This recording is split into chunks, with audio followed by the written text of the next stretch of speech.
নমস্কাৰ, মই মধুস্মিতা শইকীয়া। সকলোকে মোৰ অন্য এটি ভিডিঅ'ৰ মাজলৈ স্বাগতম জনাইছোঁ। আশা কৰোঁ সকলো ভালে আছে, ময়ো ভালে আছোঁ। আৰু প্ৰথমে সকলোকে 2026 বৰ্ষৰ যিহেতু নতুন বৰ্ষ, আমাৰ 25 চনটো বহুতৰে কাৰণে মানে কি দিন গৈছে আমি সকলোৱে জানোৱেই। আমাৰ কি ক্ষতি হৈছে, আমাৰ ঘৰখনৰ কথাটো ক'বই নালাগে। আপোনালোকে যিসকলে মোৰ ৰেগুলাৰ ভিডিঅ' চাই তেওঁলোকেতো গম পাইছে মোৰ লগত কি ঘটিছে বা আমাৰ ঘৰখনত কি হৈছে। তথাপিও নৱবৰ্ষৰ সকলোকে শুভকামনা যাচিলোঁ। ময়ো আশা কৰোঁ 2026 বৰ্ষটো যাতে সকলোৰে ভাল হয়। যিখিনি আছে সেইখিনিক লৈতো আমি জীয়াই থাকিব লাগিব বা নিজৰ কৰ্ম কৰি যাব লাগিব। এতিয়া প্ৰথম কথাটো হৈছে, যিহেতু 2026 চন, মই ভাবিছোঁ যে নতুনকৈ আগৰ দৰে ভ্লগবোৰ ষ্টাৰ্ট কৰোঁ। যিহেতু সকলোৱে বিচাৰি থাকে যে আমি কেনেকৈ আছোঁ, কি কৰি আছোঁ, সকলোখিনি চাবলৈ বিচাৰি থাকে। মই ভাবিছোঁ যদি ভিডিঅ'টো বনাওঁ তো ভিডিঅ'টোৰ জৰিয়তে হয়তো আপোনালোকে যথেষ্টখিনি বস্তু গম পাব। কাৰণ ছ'চিয়েল মিডিয়া এটা ৰীল চাই মানুহে অনুভৱ কৰিব নোৱাৰে আপোনাৰ জীৱনটো কেনেকুৱা বা আপুনি কেনেকৈ পাৰ কৰিছে দিনবোৰ। সেইকাৰণে আৰু অৱশ্যেও কিছুমান বস্তু দেখুৱাৰো প্ৰয়োজন নাথাকে। কাৰণ এখন ঘৰত আমি থাকোঁ, ঘৰখনৰ মানুহ থাকোঁ, যিখিনি এজ এ ইউটিউবাৰ হিচাপে যিখিনি দেখুৱাব পাৰোঁ সেইখিনিতো নিশ্চয় দেখুৱাবলৈ চেষ্টা কৰোঁ। কিন্তু কিছুমান বস্তু দেখুৱাব নোৱাৰি আৰু সেইখিনিৰ পৰা বিৰত থকাটো ভাল বুলি ভাবোঁ। তথাপি কিছুমান একাংশ মানুহৰ যা কমেণ্ট পাই আচৰিত হৈ গৈছোঁ। সেইকাৰণে ভাবিছোঁ আপোনালোকৰ লগত কিছুমান কথা পাতোঁ। যিহেতু বছৰৰ প্ৰথম দিন, কথাখিনি স্পষ্টভাৱে মই মোৰ ফালৰ পৰা কৈ কথাখিনি শেষ কৰিব বিচাৰোঁ। ইয়াৰে প্ৰথম কথাটো হৈছে, মোৰ ইউটিউবতো মাৰ ভিডিঅ'টো যথেষ্টখিনি নিগেটিভ কমেণ্ট আহিছে। হয়তো বহুতে কথাখিনি নাজানে বা ভিডিঅ'টো সম্পূৰ্ণৰূপে চোৱা নাই বা জানিবলৈ চেষ্টা কৰা নাই বা আমাক বুজিবলৈ চেষ্টা কৰা নাই। আৰু কিছুমান মই আগৰ কথা বাদ দিছোঁ, আগতে যিখিনি কৰিছোঁ, শাহুমাই মই ভিডিঅ' এটা বনাইছোঁ, তাত কি হৈছে কি নাই হোৱা সেইখিনি আপোনালোকে দেখিছে। কিন্তু তাৰ বাহিৰেও আমি এখন ঘৰত আছোঁ, এখন সংসাৰ কৰি আছোঁ। শাহু বোৱাৰী হিচাপতকৈ মাক জীয়েক হিচাপে বেছিকৈ আছিলোঁ আৰু আছোঁ, মানে শেষ মুহূৰ্তলৈকে আছিলোঁ। তো সেইটো কাৰণে যেতিয়াই মাৰ লগত এনেকুৱা এটা ঘটনা ঘটি গ'ল, মানুহে যথেষ্টখিনি বেয়াই ভালে ক'বলৈ সুবিধা পাইছে। আৰু হয়, ক'ব পাৰে, কাৰণ ময়ো অনুভৱ কৰিছোঁ। আজি যদি মাৰ সলনি মই নাইকিয়া হৈ গ'লোহেঁতেন, হয়তো চাগে মাৰ ওপৰতো তেনেকুৱা প্ৰশ্নই আহিলহেঁতেন। যিহেতু মই ছ'চিয়েল মিডিয়া ব্যৱহাৰ কৰোঁ আৰু ছ'চিয়েল মিডিয়াত আছোঁ যিহেতু, সেইকাৰণে তেনেকুৱা কথা শুনিবই লাগিব বুলি মই নিজকে বুজাই লৈছোঁ।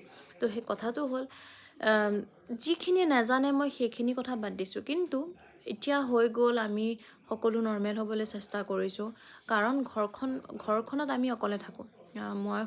মই থাকোঁ, শহুৰ দেউতা থাকে, মোৰ হাজবেণ্ড থাকে, মোৰ ছোৱালীজনী থাকে, এতিয়া আমাক খুৰী আইতা থাকে। এতিয়া শহুৰ দেউতা যায় ডিউটি, মই ডিউটিৰ পৰা আহি যিমানখিনি কাম বন আছে কৰোঁ, আগতেও কৰোঁ। যিখিনি কৰণীয় কাম সেইখিনি কৰোঁ। তাৰ মাজত মই যিখিনি সময় সুবিধা পাওঁ, ভাবিছোঁ যে মোৰ নিজৰ যিখিনি কৰ্ম, যিখিনি মই সেইখিনি ৰৈ নাযাওঁ, সেইখিনি মই কৰি যাওঁ। আৰু মই ছ'চিয়েল মিডিয়াটো ব্যৱহাৰ কৰি আছোঁ মই চাকৰি পোৱাৰ আগৰ পৰা। তো সেইটো কাৰণে সেইখিনি কাম মই ভাল পাওঁ, প্ৰথম কথা। 2 নম্বৰ কথা, সেই কামখিনিক মই শ্ৰদ্ধা কৰোঁ, যিখিনি কামে মোক এটা পৰিচয় আনি দিছিল। তো সেইটো কাৰণে মই সেইখিনি কৰোঁ। এতিয়া যিখিনিয়েতো মোক নিজৰ হিচাপে ভাল পায়, বুজি পায়, সেইখিনি কথা মই বাদ দিছোঁ। কিন্তু একাংশ ঠিক আমাৰ নিজৰে বুলিব পাৰি, কিন্তু তেওঁলোকেও গৈ ফেচবুক পেজত কমেণ্ট কৰিছে। আৰু কেইগৰাকীমান ইউটিউবাৰে হওক বা ফেচবুক ইউজাৰে মানে মোক লৈ পেলাই পষ্ট শ্বেয়াৰ কৰিছে যে আগতে বহুত চুমা খোৱা ভিডিঅ' বনায়, এতিয়া এমাহ নহওঁতে। আৰে মা ঢুকুৱা কেইমাহ হৈছে আপোনালোকে সবিশেষ নাজানে নহয়। আজি মা ঢুকুৱা দুমাহ পাৰ হৈ গ'ল। 2 মাহ পাৰ হৈ গ'ল। আৰু এগৰাকী মানুহ এখন ঘৰত নাইকিয়া হোৱাৰ পিছত এটা দিন পাৰ কৰাটো কিমান কষ্টকৰ, তাতকৈ এনেকুৱা এটা ঘটনাত তো বহুত বেছি কষ্টকৰ হয়। তো আমি ঘৰখনত নৰ্মেল হ'বলৈ চবেই চেষ্টা কৰিছোঁ। পাপায়ো নিজৰ, যদিও মন নাই, বেয়া পোৱা কামখিনি যদিও মন নাই, কিন্তু তথাপিও যিখিনি সদায় কৰে সেইখিনি পাপায়ো কৰিবলৈ বাধ্য বা আমিও কৰিবলৈ বাধ্য। আৰু হয়তো আমাক মানুহে ভাবিব পাৰে যে ইমান বেছি কেনেকৈ সহজ হৈ থাকিব। সহজ হ'ব লাগিব, কাৰণ এখন ঘৰ চম্ভালিব লাগিব। আজি মোৰ এজনী ছোৱালী আছে, তাইতো নাজানে তাই যে আইতা মাক গোটেই জীৱনৰ কাৰণে ঘূৰি নাহে। তাই এতিয়াও ভাবে আইতা মা ডক্টৰৰ ঘৰলৈ গৈছে, বেজি ল'বলৈ গৈছে, আইতা মা আহিব। এতিয়া তাই এনি টাইম হাঁহি থাকে, এতিয়া তাইৰ লগত আমি হাঁহিবই লাগিব। ঘৰখনৰ যিখিনি কৰণীয় কাম মই কান্দি কান্দি বিচনাখনত পৰি থাকিলে বাকী দুজন মানুহতো লঘোণেই থাকিব, বা মই নিজেও স্কুলখনলৈ লঘোণ হৈ যাব লাগিব, বা বাকী বাদ দিছোঁ, আমি তিনিজন মানুহৰ কথা বাদ দিছোঁ, মোৰ যিজনী ছোৱালী আৰাধ্যা, তাই কি নাখাব, তাইক মই নোখোৱাম? তো সেইকাৰণে মোৰ নিজৰ যিখিনি ঘৰখনৰ কৰণীয় সেইখিনি কৰিছোঁ, আৰু সেই ঘৰখনৰ কৰণীয়খিনি কৰাৰ মাজত যদি মই নিজৰ ভালপোৱা দুই এটা কাম কৰিছোঁ সেইখিনি মই শ্বেয়াৰ কৰিছোঁ, মইতো কাকো সমালোচনা কৰি শ্বেয়াৰ কৰা নাই, বা মই তাতকৈ ডাঙৰ কথা মই শাহুমাৰ ফটো বা মই শাহুমাৰ ঘটনাটোক লৈ চিম্পেথি লৈ মই আপোনালোকৰ পৰা ভিউজ লৈ থকা নাই। মই নিজৰ যিখিনি কৰ্ম সেইখিনি কৰ্মলৈ মই ঘূৰি আহি নিজৰ কৰ্মখিনি কৰিছোঁ, আৰু সেইখিনিতো যদি আপোনালোকৰ অশান্তি হৈছে তেনেহ'লে নেচাব, কিন্তু মই মোৰ নিজৰ কামখিনি কৰি যাব লাগিব। মেইন কথাটো হৈছে মই নিজক ব্যস্ত ৰাখিব বিচাৰিছোঁ, মোৰ যিখিনি জীৱন মই সেইখিনি মই যিখিনি মোৰ কামে মোক মাইণ্ডটোত যাতে ডাইভাৰ্ট কৰিব নোৱাৰে সেই কৰ্মখিনি মই কৰি যাব বিচাৰিছোঁ, আৰু সেইখিনিৰ কাৰণে মোক ঘৰখনৰ মানুহে ছাপোৰ্ট কৰে। এতিয়া যে ভাবিছে মা ঢুকোৱাৰ পিছত মই ভিডিঅ' বনাইছোঁ, ভিডিঅ' বনাই থকা সময়খিনিত কি মোৰ ঘৰত মানুহ নাথাকে? চবটো থাকে, কাৰণ চবেই জানে যে পিছ মুহূৰ্তত মই এনেকুৱা এগৰাকী দুৰ্বল মানসিকতাৰ ছোৱালী আছিলোঁ। মোৰ হাজবেণ্ডে বা মোৰ শাহুমাই জানে মোক এটা সৰু কথাত মই কিমান বেছি দুখ পাওঁ। তো সেই মানুহজনী মই ষ্ট্ৰং হ'ব লাগিব। তো সেইটো কাৰণে মোৰ হাজবেণ্ডে এটলিষ্ট মোক কৈ থাকে যে তই ভিডিঅ' বনা, তো যিখিনি কৰণীয় সেইখিনি কাম কৰ। তো সেইকাৰণে মই কৰি গৈছোঁ। তাতে যদি আপোনালোকৰ অযথা কিছুমান অশান্তি হৈছে তেনেহ'লে নাচাব, স্কিপ কৰিব। যদি ভাবিছে কেনেকৈ সাহসী হ'বলৈ পাৰিছে, ইমান এটা ঘটনা ঘটি যোৱাৰ পিছত হ'ব লাগিব সাহসী। যেতিয়া এনেকুৱা এটা পৰিস্থিতি নিজৰ ঘৰ এখনৰ লগত হৈ যায় বা নিজৰ লগত হৈ যায়, তেতিয়া মানুহে অনুভৱ কৰে যে কেনেকৈ মানুহে সেইখিনিৰ পৰা মুভ অন কৰিবই লাগিব, কাৰণ এইটো আমাৰ ঘৰখনৰ এটা আনএক্সপেক্টেড ঘটনা। আমাৰ এতিয়াও এনেকুৱা লাগে যে মা ক'ৰবাত ফুৰিব গৈছে, ঘূৰি আহিব, তো তেনেকুৱা এটা বস্তু আমাৰ মাইণ্ডত চলি নাথাকে যে মা আমাৰ জীৱনৰ পৰা একেবাৰে গুচি গৈছে।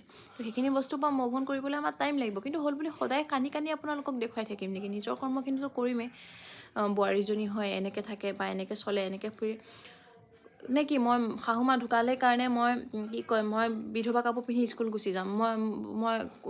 মোৰ কি সাজ পোছাক মই বেলেগ পিন্ধিব নোৱাৰিম? মই চলন ফুৰণ কৰিব নোৱাৰিম? কৰিব লাগিব, কাৰণ মই এটা বৃত্তি কৰি আছোঁ, মোৰ নিজৰ ঘৰখন চলাবলগীয়া হৈ আছে। তো সেইখিনি কৰ্ম মই কৰিবই লাগিব। তাত আপোনালোকে যদি কিছুমানে অযথা কমেণ্ট কৰে, সেইখিনিয়ে বেছি অশান্তি আনি দিব আমাৰ ঘৰখনৰ মাজলৈ। যদি বেয়া পাইছে হয়, মোক চব মানুহকে চবে ভালেই নাপায়, আৰু এনেকুৱা এটা ঘটনাৰ পিছত মোক হয়তো আপোনালোকে বেয়াও পাব পাৰে, আৰু মই আপোনালোকক ভাল পাবলৈও জোৰ কৰা নাই, কিন্তু অযথা কিছুমান কমেণ্ট কৰি নিজৰ মনত থকা কিছুমান হিংসা, ঈৰ্ষা বা বেয়া ভাৱ প্ৰকাশ কৰি নিজৰ পৰিচয় নিজে দাঙি নধৰিব। কাৰণ আপোনালোকে কমেণ্টটো যে দিয়ে, আপোনালোকে মেক্সিমাম মানুহে দেখিছে মই যিমানখিনি পাৰোঁ চবৰে কমেণ্ট ৰিপ্লাই কৰিবলৈ চেষ্টা কৰোঁ। তো কমেণ্টটো ৰিপ্লাই কৰোঁতে কোনে কি কমেণ্ট কৰিছে, যদি কোনোবাই বেয়া কমেণ্ট কৰিছে তেওঁলোকৰ প্ৰফাইলটো চেক কৰাটো নিতান্ত জৰুৰী হৈছে। আৰু চাওঁ, তাতে দেখোঁ কিছুমান পৰিয়ালকেন্দ্ৰিক মানুহ, ধৰক পৰিয়ালৰে অলপ আলেক পালেক মিতিৰ বুলি কয় যে, এনেকুৱা কিছুমান মানুহ পাইছোঁ। তো সেইকাৰণে তেওঁলোকক কৈছোঁ, এনেকুৱা অযথা কমেণ্ট কৰি নিজৰ পৰিচয় নিজে দাঙি নধৰিব। কাৰণ আমি এটা এনেকুৱা এটা ছিটুৱেশ্যনৰ পৰা পাৰ হৈ গৈছোঁ, যিটো ছিটুৱেশ্যন বহুত বেছি ভাবিব নোৱাৰা এটা এনেকুৱা ছিটুৱেশ্যন, যিখিনি কেনেকৈ পাৰ কৰিছোঁ আপোনালোকক আমি বুজাই ক'ব নোৱাৰোঁ। ঘৰখনত কেনেকৈ জীয়াইছোঁ সেইটোও বুজাই ক'ব নোৱাৰোঁ, কিন্তু ভালে থাকি দেখুৱাইছোঁ বা ভালে থাকিবলৈ চেষ্টা কৰিছোঁ, আৰু ভালে থাকিব লাগিব। ঘৰখনত বেলেগ মানুহ জীয়াই আছে, আৰু আমিও জীয়াই আছোঁ, আৰু জীয়াই ৰাখিব লাগিব নিজক। সেইকাৰণে চেষ্টা কৰিছোঁ। সেইকাৰণে যিসকলে ভাল পায় তেওঁলোকে আশীৰ্বাদ কৰিব বুলি ভাবিছোঁ, আৰু যিসকলে বেয়া পায় তেওঁলোকে স্কিপ কৰিব, প্ৰথম কথা। আৰু বছৰৰ শেষত এটাই কওঁ, নিজৰ কৰ্মখিনি নিজে কৰি যাবলৈ চেষ্টা কৰোঁ। তাতে এগৰাকী সৰু কণমানি ছোৱালী, বেছি ডাঙৰ নহয়, হয়তো চাগে BA পঢ়ি আছে, তাই মোক বাৰে বাৰে কৈ আছে যে বা তুমি কেনেকৈ পঢ়িছিলা এনেকুৱা ধৰণৰ এটা কমেণ্ট কৰি আছিলে। যদিও এতিয়া মানসিকতাটো এনেকুৱা নহয়, কিন্তু ছোৱালীজনীয়ে মোক ইনষ্টাত ইমান বেছি কমেণ্ট কৰি আছে। তোমাৰ কাৰণে কৈছোঁ যে বিয়া হোৱাৰ পিছত মই পঢ়িছোঁ বা BA কৰিছোঁ, তাৰপিছত মই চাকৰি পাইছোঁ। চাকৰিৰ কাৰণে মইতো বিয়া হোৱাৰ পিছতে পঢ়িছোঁ।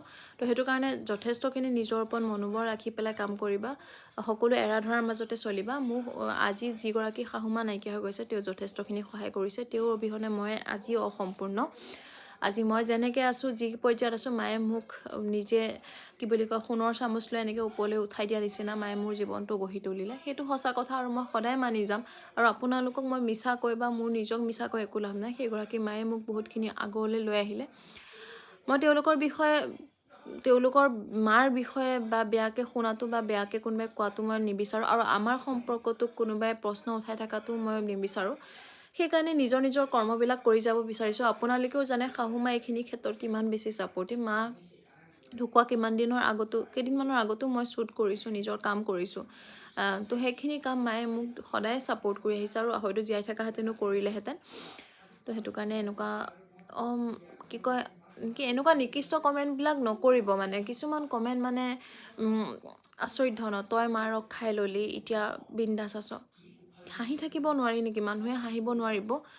আমি সদায় কান্দি থাকিম নেকি? সদায় কান্দি থাকিম, এনেকৈ কান্দি চকু পানীয়ে দেখুৱাই থাকিম আপোনালোকক? আপোনালোকে ইমান বেছি ভাল পায়নে লোকৰ চকু পানী চাই?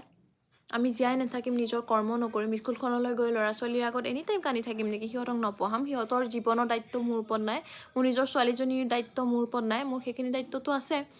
আৰু তাতকৈ ডাঙৰ কথা, মৌভন আমি অকল বা মই বোৱাৰীজনীয়ে কৰা নাই, মৌভন মোৰ হাজবেণ্ডেও কৰিছে, মৌভন মোৰ শহুৰ দেউতাই কৰিছে, মোৰ ননদ কেইগৰাকীও কৰিছে। তেওঁলোকেও নিজৰ নিজৰ কামত ব্যস্ত হৈ পৰিছে, সকলোৱে নিজৰ কাম কৰিছে। কিন্তু নটিচ অকল মোক কৰিছে, কাৰণ মই বোৱাৰী হোৱাটো ইমান সহজ কথা নহয়। আৰু এতিয়া অনুভৱ কৰিছোঁ, মই বোৱাৰী হৈ 7 বছৰ সংসাৰ কৰিলোঁ। 7 বছৰ সংসাৰ কৰিও মই বোৱাৰী হোৱাটো যে পাপ মই ভাবা নাছিলোঁ, কাৰণ মায়ে মোক বোৱাৰী বুলি অনুভৱেই হ'বলৈ নিদিলে। কিন্তু আজি যিহেতু মা নাইকিয়া হৈ গ'ল, সেইকাৰণে মোৰ ওপৰত প্ৰশ্ন উঠাবলৈ পাৰা হৈ গ'ল নিজৰে আনুষংগিক কিছুমান ব্যক্তিয়ে। তো সেইকাৰণে কৈছোঁ, যিকেইজন ব্যক্তিয়ে বিপদৰ সময়ত আহি পেলাই এষাৰ মাত দিবলৈ সময় নহ'ল, যিসকল ব্যক্তিয়ে বিপদৰ সময়খিনিত বদনাম উজাৰি দিলে, সেইখিনি মানুহে আঁতৰ পৰা ৰং চাই বেয়া কমেণ্ট এটা কৰি, ফেক একাউণ্ট দুটামান খুলি লৈ বেয়া কমেণ্ট কৰি দিলেই বিশেষকৈ মই বা মোৰ ঘৰখনক দুৰ্বল হ'বলৈ দিয়া মানুহ মই নহয়। আৰু মই সহজতে দুৰ্বল হোৱা মানুহ নহয়। এনেকুৱা কমেণ্ট কৰি যদি মোক দুৰ্বল কৰিম বুলি ভাবিছে, তেনেহ'লে ভুল ভাবিছে। আৰু আজি বছৰৰ প্ৰথম দিনটোতে মই মোৰ সেইখিনি কথা ক'লোঁ। আৰু যিসকলে শাহুমা আৰু মোৰ ফটো ইউজ কৰি পেলাই ভিউজ লৈ আছে, মোৰ প'ষ্ট দি পেলাই ভিউজ লৈ আছে, তেওঁলোকক কৈছোঁ এনেকুৱা কৰা বন্ধ কৰক। যিহেতু মই বোৱাৰী হৈও মই সেইখিনি কৰ্ম কৰা নাই। আজি মোৰ কেতিয়াবা শাহুমালৈ মনত পৰে, মই কৰিব পাৰোঁ, কাৰণ আজিকালি মানুহে নিজৰ আৱেগবিলাক ছ'চিয়েল মিডিয়াত প্ৰকাশ কৰে। মই কেতিয়াবা কৰিব পাৰোঁ, সেইখিনি মোৰ অধিকাৰ আছে। সেইজনী মোৰ মা, মোৰ শাহুমা, মোৰ ননদ কেইজনী অধিকাৰ আছে, বা মোৰ ঘৰখনৰ মানুহখিনি অধিকাৰ আছে। কিন্তু বেলেগৰ অধিকাৰ নাই যে আমাৰ বদনাম গাই পেলাই তেওঁলোকে ভিউজ ল'ব। আজি বছৰৰ প্ৰথম দিন এনেকুৱা ভিডিঅ' বনাবলগীয়া হ'ব বুলি ভবা নাছিলোঁ। কিন্তু কিছুমান মানুহৰ কমেণ্ট দেখি মানে আচৰিত লাগিছে। বাৰু যি কি নহওক, যিসকলে মোক ভাল পায় তেওঁলোকক কৈছোঁ, সঁচা কথা কৈছোঁ, বোৱাৰী হোৱাটো ইমান সহজ কথা নহয়। মই এতিয়া অনুভৱ কৰিছোঁ মানে। আৰু বাকী মানুহ হিচাপে মানৱীয়তা দৃষ্টিৰে যদি চাই, প্লিজ আমাৰ ঘৰখনক আশীৰ্বাদ কৰিব, পোৱালীজনীক আশীৰ্বাদ কৰিব, তাই যাতে ভাল মানুহ হয়, তাইৰ জীৱনত যাতে এইবোৰ চাপ নপৰে। আৰু মই তাইক সেই বস্তুবিলাকৰ পৰা আঁতৰাই ডাঙৰ